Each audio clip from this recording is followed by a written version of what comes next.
Hey guys, welcome to the Daily Word Bible Study, a plain and simple book by book, chapter by chapter, and verse by verse study through the entire Bible. We are in Ezekiel chapter 45, and what what seems to me should have been a kind of a fast close. It's not.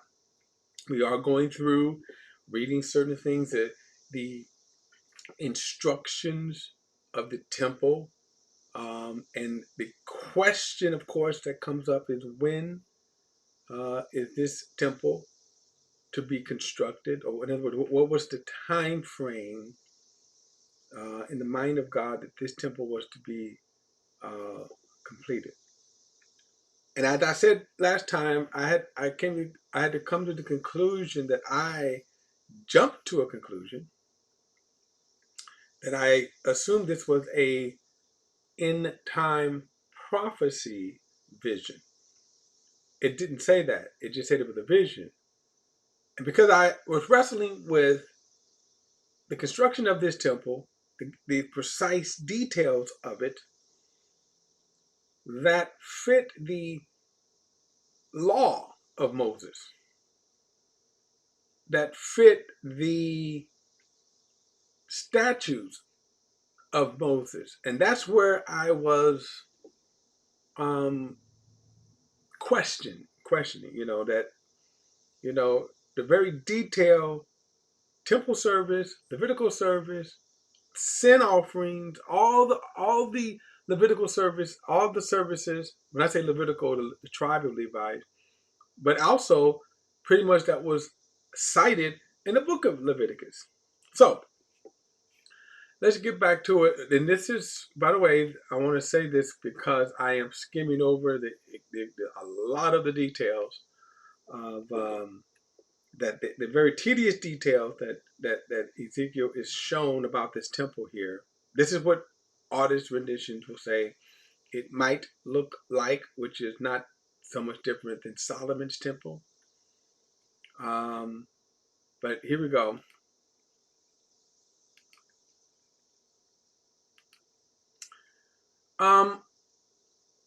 Where are you at here? Okay. So chapter 45 says, and when you divide the land by lot as an inheritance, you must set aside the donations to the Lord, a holy portion of the land. Now, you remember in the previous chapter, he talked about the um, the Levites, as they were said, they are a gift to the nations. Um, Part of the look at verse 28 says, this will be their inheritance. I am their inheritance. You are to give them no possession in Israel. I am their possession. In other words, you start off in the book of Exodus with the firstborn of the Israelites that were going to be separated for priests. Then God changes that to the tribe of Levi, which was the tribe. This is Moses and Aaron were Levites. They now were set aside. The entire tribe was set aside as priests. So if you were born in the Levite tribe, you were a priest. You could say, well, I can't be governor, I can't be a farmer, I can't be a doctor, a lawyer.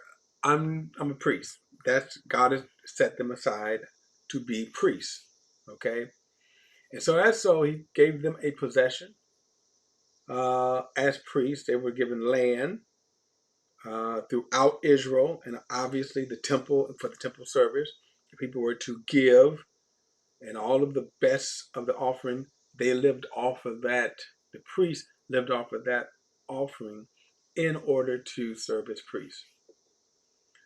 All right, so chapter 45, verse 1 says, when you divide the land by lot as an inheritance, you must set aside a donation to the Lord, a holy portion of the land, 8.5 miles long and 6 2/3 miles wide. The entire tract of land would be holy. In this area would be a square section for the sanctuary. And then it says 875 by 875 feet. And then it goes on. with 87.5 feet of opening space around it. So again, this is the land in Jerusalem that would be set aside as the land for the sanctuary. He said, from this holy portion you will measure off 8 miles long and 3 miles wide, in which sanctuary, the most holy place, will stand. It will be a holy area of the land to be used by the priests who minister in the sanctuary, who draw near to serve the Lord. It will be a place for their houses, as well as a holy area for the sanctuary. There will be another 8 miles long and 3 miles wide for the Levites who minister in the temple. It will be their possession for towns to live in. As the property of the city, you must set aside an area 8 2/3 of a mile wide and 8 1/3 miles long, adjacent to the holy donation of the land. It will be for the whole house of Israel, and the prince will have an area on each side of the holy donation of the land, and the city properties adjacent to the holy donation, and the city properties stretching to the west, on the west side, and to the east on the east side. Its length will be correspond to the one tribal portions from the western boundaries to the eastern boundaries. This will be his land as a possession in Israel. My princes will no longer oppress my people, but give the rest of the land to the house of Israel according to their tribes. Now, of course, again, to me, this is in a time when they're going to be very cognitive of the corrupt priests, which still will happen even after the post-exile.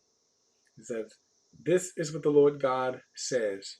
You have gone too far, princes of Israel. Put away violence and oppression, and do what is just and right. Put an end to your evictions of my people. This is the declaration of the Lord God. You must have honest scales, an honest dry measure, and an honest liquid measure.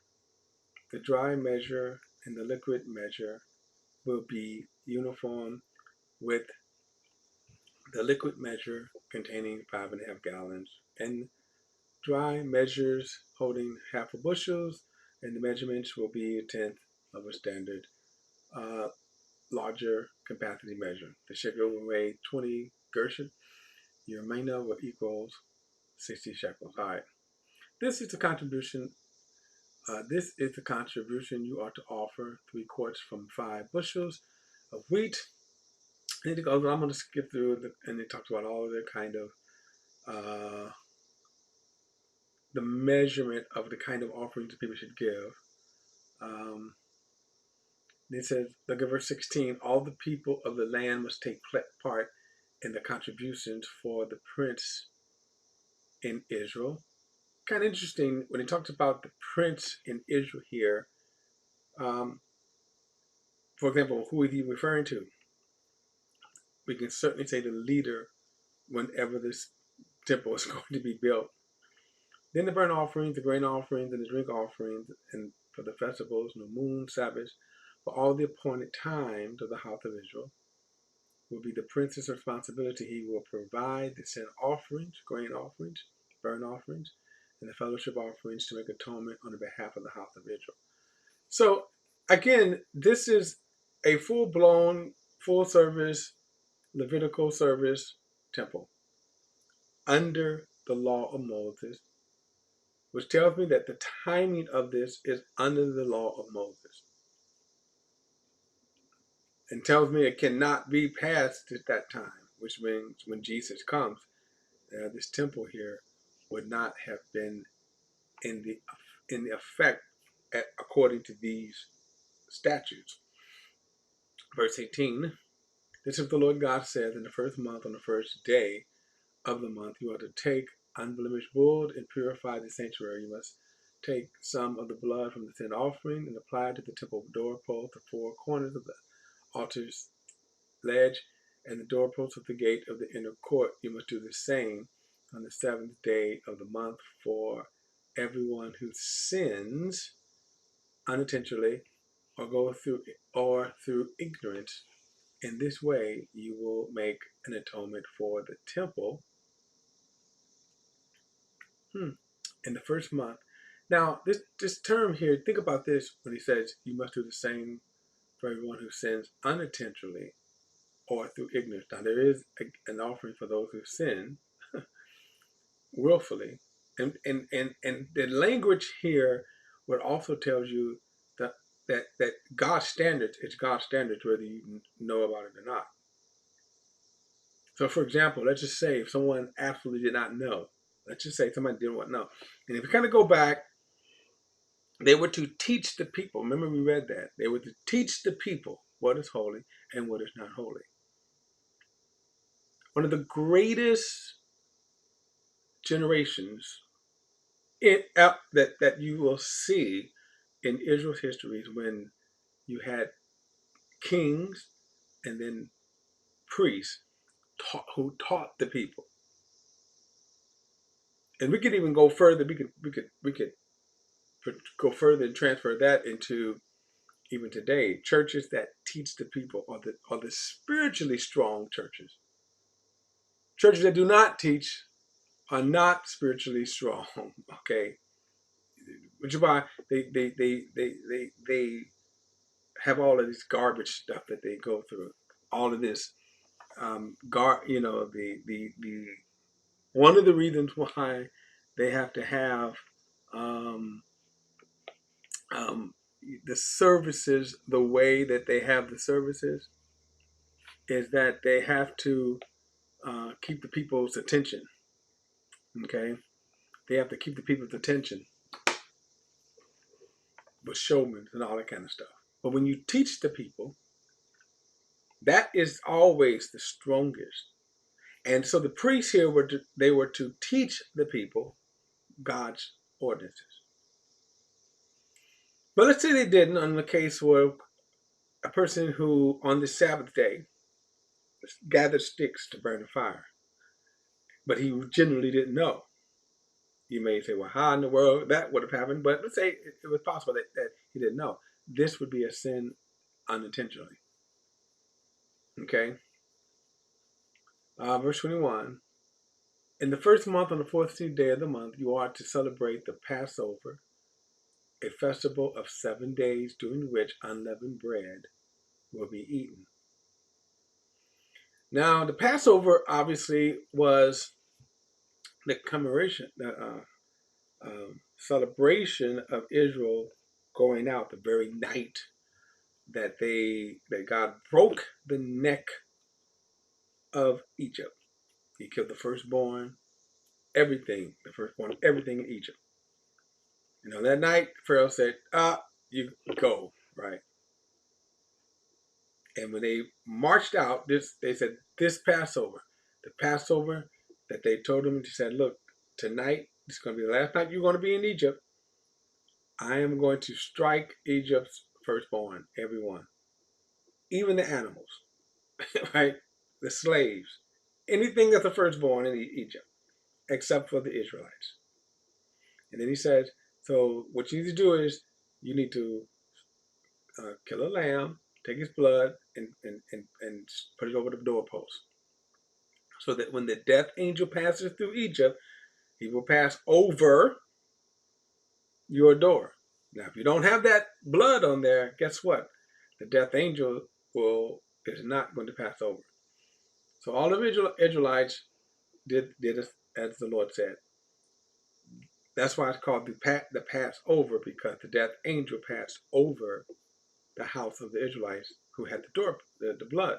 And I don't think there was an Israelite that didn't have it, the blood over the doorpost. And then God said that you are to commemorate this Passover. They were to do this every year. It was one of the high holy festivals that they were to do every year to commemorate and to keep in mind what God had done. Now, they didn't do it. They didn't do it. Obviously, the Passover also is a symbol of Christ to come. Okay, which is okay. And so they were to eat unleavened bread. Unleavened means unfermented, unseasoned. And verse 22, it says, "On that day, the prince will provide a bull as a sin offering on the behalf of himself and all the people of the land. During the 7 days of the festival, he will provide 7 bulls and 7 rams without blemish as a burnt offering to the Lord on each of the 7 days, along with the male goats, each day for his sin offering. He will also provide a grain offering of a half a bushel per bull." And then it says each half a bushel of ram along with the 7 gallons of oil for every half a bushel.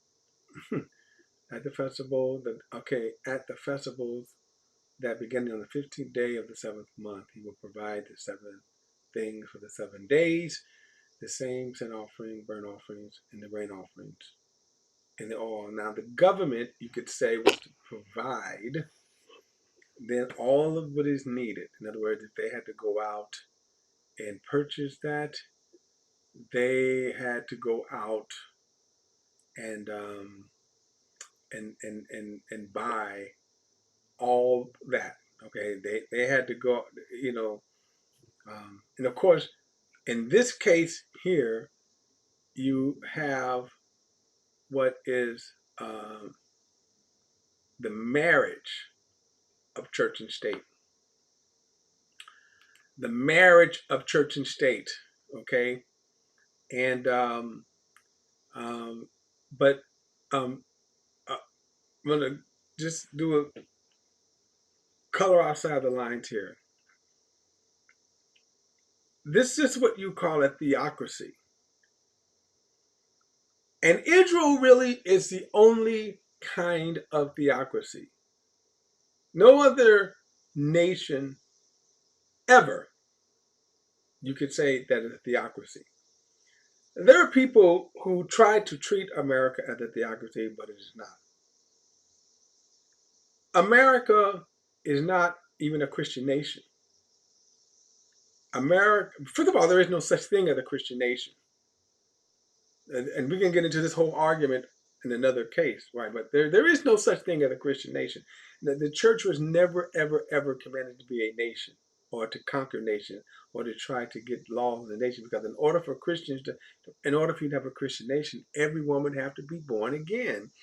Or you would have to have a mechanism for people to get born again in order to be citizens of the Christian nations. Kind of ridiculous. But you do have people, what is called nationalism, Christian nationalism, white Christian nationalism, that have this kind of fake ideology that America is supposed to be a Christian nation, which it is not. The very commandments that the Constitution really goes against the commandments, by the way, because you have freedom of religion here. I can worship Allah. I can be an atheist. Israel did not have that commandment in there. I mean, so we can just go on and on and on about how do you put the law then? Thou should not commit adultery. It is you can commit adultery in America. That's legal, right? I can covet my neighbor's wife. I can't in Israel. It is illegal. So that's what I'm saying. You can't have that. But there you have under theocracy, under God's rule, because God was involved in Israel during this time. That's why it was a theocracy. That's why church and state was married. You could say there was a union. That's why you see God saying the king is to provide, things for the temple service. And they worked as one under God because God was involved in that nation. It's not in America. America is nowhere close to it. We don't want to get into slavery stuff, right? Oh, by the way, actually, slavery probably, you could say, if you wanted to borrow that, and they did, slavery could be a part of the Christian nationalism. That is meddling. All right, guys, don't forget to like and share this video and subscribe to BP the Bible Perspective. And as always, if you have a thought or comment, add it to the comment section below. All comments are welcome, and I'll see you in the next study.